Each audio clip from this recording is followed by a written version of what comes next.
보네퍼는 산상설교를 통해 우리로 하여금 궁극적인 예수 그리스도의 가르침과 말씀의 결론을 향하여서 그 발걸음을 이끌어간다. 마태복음에 나오는 산상설교는 여호와 하나님의 뜻과 그의 아들 예수 그리스도의 사역에 대한 관계를 해석해준다. 그리고 이러한 계시를 보고 경험한 제자들과 무리로부터 적절한 반응을 요청하게 된다. 그렇기 때문에 그동안 인간 사회에서 통용되어 온 문화와 또는 신앙의 이름으로 포장되어 행하여진 행위에 대하여 새로운 법칙을 제시한다. 예를 들어 동해보복법에 대한 율법의 맹점을 간파하면서 사랑과 생명의 법칙을 이야기한다. 동해보복법 아시나요? 눈에는 눈, 이에는 이, 이거예요. 그리고 인간 사회에서의 인과관계를 뛰어넘는 하나님 아버지와 예수 그리스도의 내재적 사역이 결국 모든 인류에게 연결되어져 비로소 구원의 자리에 참여케 한다. 새로운 계명에 초대를 하였다는 말입니다. 동해보복법이 구약사회에서는 통용되어 있었던 아주 당연한 법칙이었는데 예수 그리스도가 그것을 뛰어넘으셨다는 것이죠. 자, 마태복음 5장은 제자직의 비범성을 말하였고, 그렇죠? 우리 같이 배웠죠? 다음 6장은 제자의 은밀하고, 어서오세요, 단순한 의를 말하였습니다. 그리고 7장에서는 5장과 6장의 필연적 종합으로 그리스도와 결속된 제자들의 사귐을 이야기합니다. 그 안에서 삶에 대한 교훈과 방향이 나오죠. 제자로 사는 삶은 하나님의 신비를 경험하는 것인데 이는 곧 은혜로 표현됩니다. 제가 제목을 제자로 사는 삶, 하나님의 신비를 경험하는 것이라고 했죠. 세상적인 법칙과 잣대에서는 은혜가 은혜되지 않고 원인과 결과로 나타난다. 사람이 남고 예수가 남지 않는다. 그러나 예수의 사랑에 기초한 법칙은 완전히 다른 세계관에 선사한다. 우리 아까 잠깐 자녀 교육에 대한 얘기를 하면서 이 공교육이 얼마나 무서운지, 그러나 경쟁을 오히려 하고 싶다고 하는 사람도 있겠지만 본심은 아니었을 겁니다. 자, 어쨌든 다른 세계관에 선사합니다. 이는 신비이고 모든 삶의 빗장을 열 수 있는 열쇠가 된다. 이것이 인간 스스로 생산하지 못하는 영역이자 가치가 된다. 자, 데카르트의 코기토는 주체가 자기 자신을 향한다. 코기토가 뭐냐면요, 밑에 제가 써놨어요. 코기토 에르고 숨, 나는 생각한다, 그러므로 나는 존재한다는 데카르트가 방법적 회의 끝에 도달한 철학의 출발점이 되는 라틴어 명제입니다. 자, 나는 생각한다, 고로 존재한다의 주체는 뭐냐면 나예요. 그래서 나이기 때문에 모든 만물은 자신의 잣대에서부터 나옵니다. 자, 코기토 에르고 숨이요, 굉장히 발전한 사회를 만들 수 있을 것이라고 합리적인 판단을 통하여서 이루어낼 수 있을 만한 인간의 그런 낙관적인 이야기들을 하였지만 이 코기토의 본질은 굉장히 이기적인 자아예요. 그래서 서양 철학의 코기토가 굉장히 많은 공을 세우지만 그것이 한계를 드러내게 됩니다. 그래서 서양에서는 이제 동양적인 그런 도라든지 그런 동양 철학에 대한 보완을 하긴 하지만 이 코기토의 기준이 있다 보면 자기가 이제 최고예요, 최고. 내가 기준이 되기 때문이죠. 자, 그런데 여기서 이제 나오는 거는 비판하지 말라는 교훈이 있잖아요, 우리 산상설교에서. 그것은 그러한 주체를 넘어서야 될 것을 지적하고 있는 것이다. 저는 그걸 발견했어요. 예수 그리스도께서 산상설교로 비판하지 말라는 것은 야, 남들 디스하지 마, 그냥 그렇게 교훈으로 하신 것이 아니라 이 코기토라고 하는 인간 본성의 자아와 이렇게 싸우시는 것이라고 저는 생각합니다. 데카르트의 주체는 이기적인 자아이기 때문에 지극히 인간성을 담아내고 있지만 스스로 불완전한 주체가 된다. 자, 불완전한 주체가 되는 거예요. 그렇기 때문에 좀 감이 오시나요? 타자를 요청하는 것이에요. 그러니까 이런 표현을 제가 자주 합니다. 인간은 여름에는 더워서 부채질을 하고 선풍기를 틀어야 되고 겨울에는 추워서 이불을 두꺼운 거를 덮어야 돼요. 그게 인간의 한계입니다. 인간의 실존이라고 말할 수 있는데 코기토의 감성은 앉은 자리에서 이 세상을 모든 것들을 판단을 하는 거예요. 그러니까 칸트가 순수 이성 비판을 하는 것도 이 순수한 이성을 위하여서 많은 오성과 감성을 종합하고 정보를 수집하여서 판단을 하는 것이거든요. 그러나 칸트는 순수 이성만큼은 자기가 건드리지 못합니다. 자, 어쨌든 데카르트적인 사고가 나는 생각한다, 고로 존재한다 라고 하는 것에서 부인할 수 없는 사실은 내가 여기 존재한다는 사실이거든요. 자, 그런데 이 존재함을 통하여서 판단하기 시작하면 그 판단함으로 인하여서 나의 세계관이 안정을 찾는다는 거예요. 자, 무슨 말인지 아시겠나요? 타자를 수용하지 못하면 내 안에서 내가 조금 더 고립되면서 그 안에서 스스로의 안정을 추구하게 되지만 그것이 진정한 안정이라고 말할 수는 없는 것이에요. 자, 어디까지 했죠? 자, 그렇기 때문에 타자를 요청하는 것이고 타자는 수용의 대상이자 또 다른 자아가 된다. 그리고 자, 절대 타자가 나오죠. 절대 타자인 하나님은 자신의 바깥에서부터 들어오고 자신 안에 있는 하나님의 형상은 이를 끌어당기고 반응하게 된다. 자, 초월에 대한 인식의 가능성은 곧 자신이라는 주체를 넘어서게 한다. 이것이 구원이다.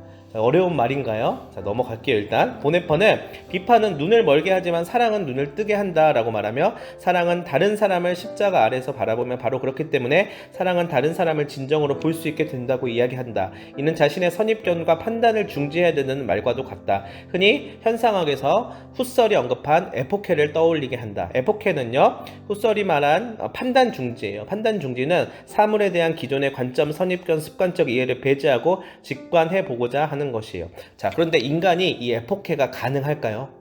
저 진짜 저희가 이거 지금 주치면서 물어보고 싶어요. 왜냐면 저도 후설 공부하면서 그 가로치기 하라고 하잖아요. 네. 근데 그게 인간이 가능한가? 자신의 선입견을 인간의 의지로 과연 가로치기 한다고 객관적으로 내가 보고 있는 것을 과연 볼 수 있는가가 사실 저 후설 공부할 때 되게 궁금했던 지점이거든요. 그래요. 예. 좋은 지적이셔요.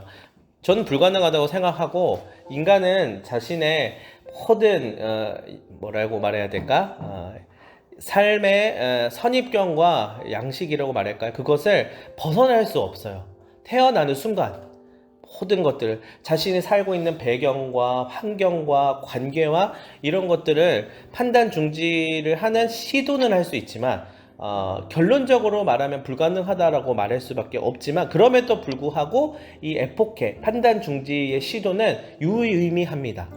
유의미해요. 우리가 사람과 관계할 때도요, 선입견을 가지고 만나는 게 아니라 마치 처음 만나는 것처럼 만나고 또 사역을 할 때도 또 그렇게 교제하고 하는 것들이 필요하고 판단을 중지해도 판단은 이미 들어가 있어요.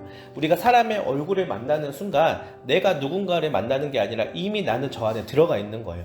또 저 사람도 저 사람 안에 내가 들어가 있는 것이죠. 사실은 그게 정답입니다. 타자가 만나면 타자는 서로를 교환하게끔 되어 있어요. 그러나 아까 말했던 코기토의 감성이 있으면은 내가 판단을 하는 거예요. 저 사람은 외모가 저렇고 저 사람은 나이가 어떻고 출신이 어떻고 근데 그 판단을 중지하고자 하는 시도가 인간에게 있어서 필요합니다. 그러나 완전히는 어렵다라는 생각이 되죠. 자, 따라서 정수님이 4년 물은 무료로다. 네. 그렇죠. 그러니까 불교도 굉장한 그런 통찰이 있어요. 통찰이 있고 그러니까 서양 철학에서도 그 통찰을 이 대가들이 했다라고 말할 수 있어요. 근데 이제 우리가 돌아와서 지금 보네퍼가 이야기하는 것과 이제 연결을 시키자면 에포케는 코기토를 극복하죠. 그러나 우리가 초월이라는 절대 타자를 경험하는 것은 궁극적으로 자신의 선입견과 판단을 넘어서는 일이다 라고 말하면서 인간적인 에포케의 시도는 조금 불가능하다고 말할 수 있지만 초월이라는 절대 타자를 만나게 됐을 때는 그런 상황과 여건과 자신의 인간적인 시도들을 넘어서는 무엇인가가 있다는 것이에요. 저는 여기에 소망이 있다고 봐요. 그래서 제가 예전에 이제 있던 목사로 사역하던 교회에서 사람은 변합니다 라고 말했다가 우리 권사님들한테 엄청난 비난을 받았어요. 우리 남편 절대 안 변하더라. 사람이 어떻게 변하냐. 그런데 그 말에 딱 점을 찍고 책을 딱 덮어버리고 결론을 내면 그냥 슬픈 일이에요. 근데 인간은 변합니까 안 변합니까 하면 잘 안 변해요. 근데 그 말이 맞거든요. 진짜 안 변하거든요. 근데 그렇게 결론을 맺으면 너무 슬픈 일이에요. 인간이 안 변하는데 예수님은 도대체 왜 오셨을까? 인간은 변하지 않는데 우리의 교육은 무슨 의미가 있을까? 근데 저의 결론은 또 성경에서 말하는 것은 주님을 만나면은요 사람이 변해요. 뭐 인간적인 노력으로 교육으로 변할 수 있을 만한 우리의 시도들도 분명히 유의미합니다. 독일에서 뭐 빌둥이라고 하나요? 그거 뭐 이렇게 굉장히 교육을 강조하더라고요. 근데도 그 이유가 있어요. 이제 2차 세계대전 이후로 그들이 계속해서 역사에 대한 뭐 돌아봄과 교육을 통하여서 생존하기 위함이겠죠. 그러나 인간적인 본성을 우리는 무시할 수 없습니다.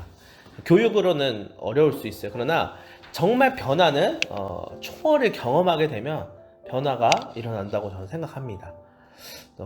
교회에서 만나는 사람들의 뭐 간증 이야기나 또 삶의 변화, 한 번에 또 변화하는 게 아니라 변화의 시작을 이루어가는 것이고 또 새로운 또 피조물로서의 삶을 영위하는 것이겠죠. 그런 의미에서 막을 수 없는 충격이 될 수 있고 그것을 신적 가소성이라고 표현하자면 또 어려운 말 나왔는데 제가 저번에 한번 설명해 드린 적이 있어요. 파괴적인 가소성이라는 고난의 충격을 이길 수 있는 또 다른 충격이 되는 것이다. 자, 그러니까 쉽게 말하면 우리는 고난이라고 여기서 표현하는 것 그리고 파괴적인 가소성이라고 표현하는 것은 불가항력적인 거예요. 내가 통제할 수 없는 것. 그러니까 인간은 한계가 있다 했잖아요. 여름에는 선풍기 해야 되고 겨울에는 이 두꺼운 이불 덮어야 되는데 스스로 판단해서 그거를 막아보자 한들 우리는 한계가 있는 존재이기 때문에 막을 수 없다는 거예요. 계절의 변화를 막을 수 없고요. 죽음을 막을 수가 없습니다. 그것을 파괴적인 가소성이라 했을 때 그것을 이겨보기 위한 인간적인 노력으로서 하나의 갈래가 나온 게 중독이라고 저번에 설명을 드렸어요. 중독은 항상성을 유지해가지고 그것을 안정을 위한 하나의 방법을 쓰는 것이에요. 절대 안정 안 됩니다. 그 중독이라고 하는 것 때문에 나중에 이제 더 파괴적인 가소성을 만나게 되겠죠. 그러나 이것을 이기기 위해서는 극복하기 위해서는 신적 가소성이라는 또 다른 충격을 만나야 되는데 저는 그것을 초월에 대한 경험이라고 이야기하고 싶어요. 그러나 우리는 하나님의 신비를 경험하는 것보다는 소위 안전한 사람의 길을 더욱 선호한다. 그렇기 때문에 나라고 하는 주체로부터 흘러나오는 선입견과 판단이 자연스럽게 등장한다. 성경은 이것을 죄의 속성으로 규정하였다. 너무 심한 말인가요? 자, 선악을 판단하고 하나님과 같이 무소불위한 안정을 찾는 것이다. 자, 그러나 기본적으로 인간은 피투된 존재이며 불안한 존재이다. 자, P2라고 하는 거는요, 하이데거가 도입한 개념인데, 하이데거는 인간 개인의 존재는 세상에 던져짐 당한 것이라고 했다. 던져짐이란 현 존재의 임의적이고 불가해한 성질로서 과거와 현재를 연결. 자, 무슨 말이냐면 P2된 존재는 세상에 던져졌다는 거예요. 우리가. 그래서 뭘 경험하냐면 엔자이티, 이 불안을 경험하는 거예요.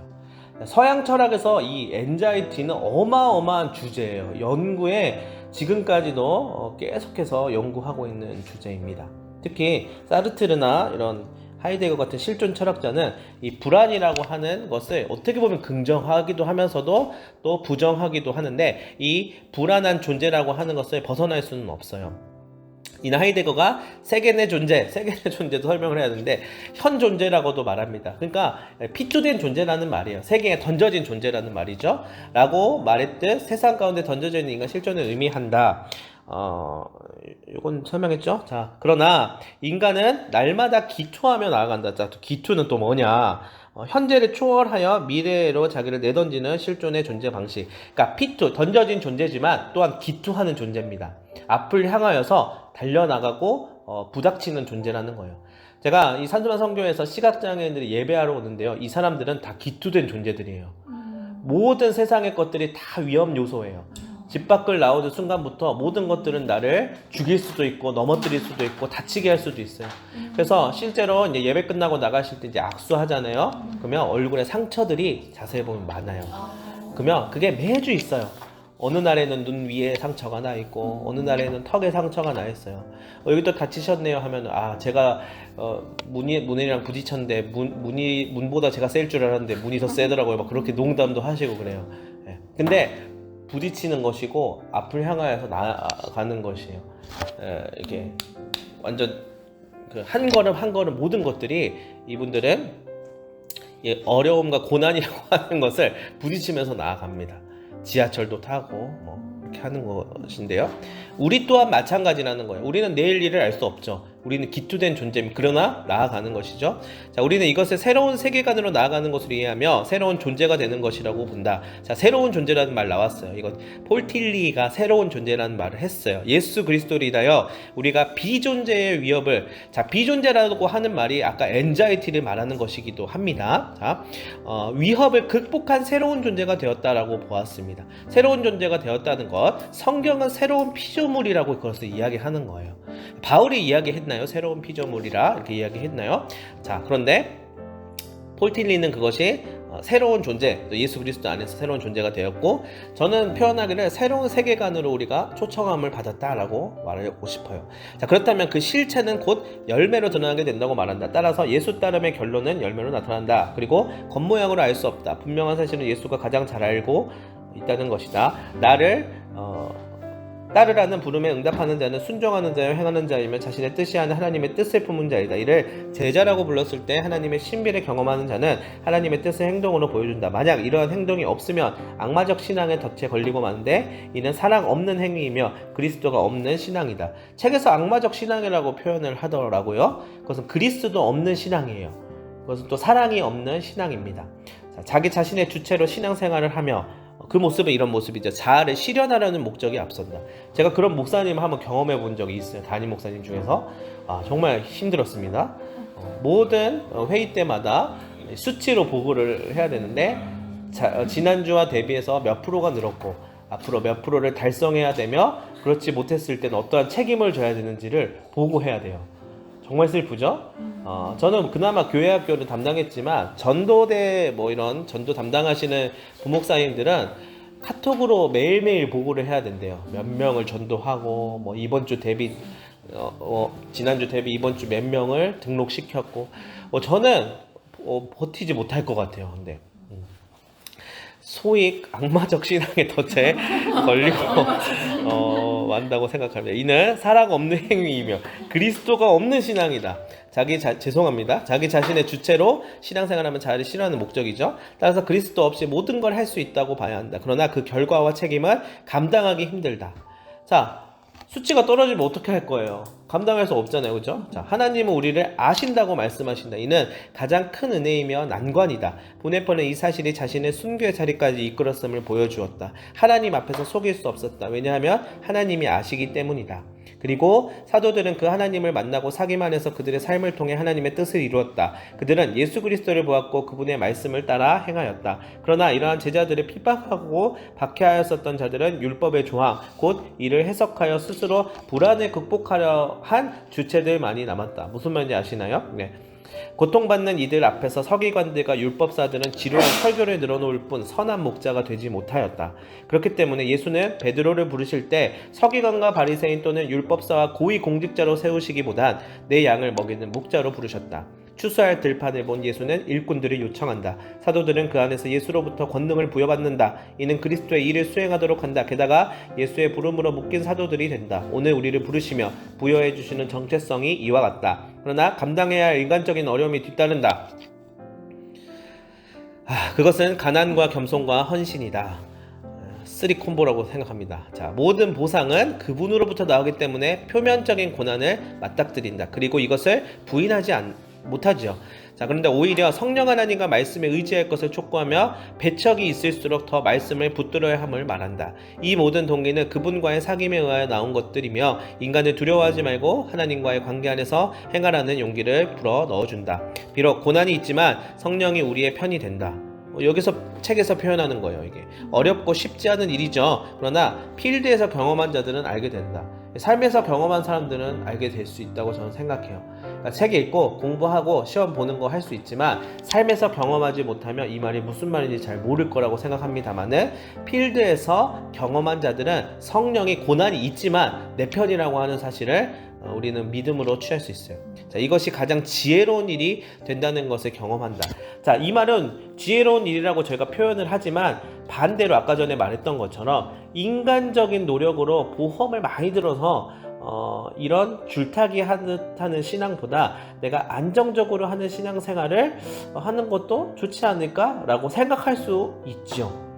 특히 우리 교육자들은 알 수 없는 교육의 자리로 갈 때에 그런 것들을 위하여서 게시판을 열심히 보면서 조금 평균적으로 조금 이렇게 잘 이렇게 대우해주고 또 집이랑 그렇게 멀지 않으며, 그러니까 아이러니한 거야. 우리 농담처럼 신대원 1학년 들어오면 부름받아 나서니 몸 어디든지 가오리다 하는데 2학년이 되면 골라 가오리다 하고 3학년이 되면은 내가 선택해 가는 거죠 이제.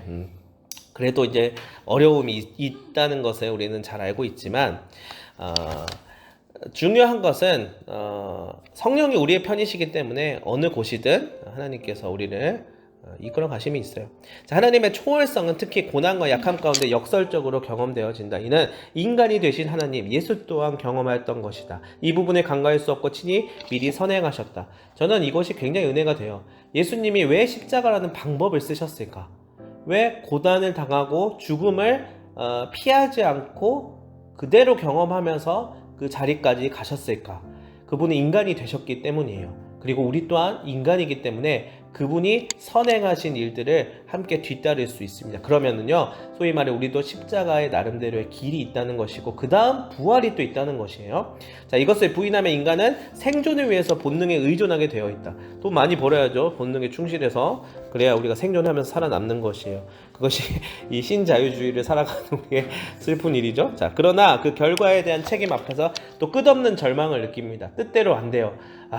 집값이 오를 줄 알았더니 떨어지고, 그런 일들이 벌어지죠. 자, 결국 내던져진 존재만 남는 거예요. 하이데거가 잘 봤죠? 자, 이 사실을 말씀하신 것이 산상설교의 내용이라고 저는 해석했어요.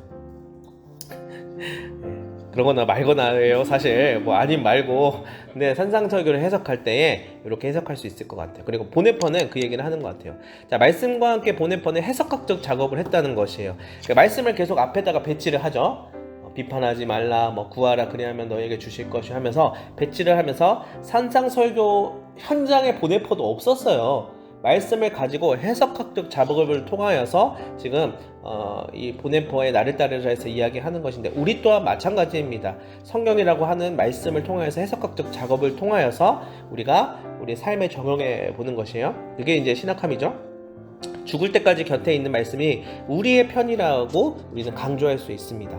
복음은 사견이나 개인적인 주장이 아니라 공식화된 하나님의 선포이자 가르침입니다. 그 핵심은 결국 두려워해야 할 분은 인간이 아니라 하나님이시라는 것이며 그분의 말씀을 따라서 비범성을 은밀함 가운데 기도해야 한다는 것이다.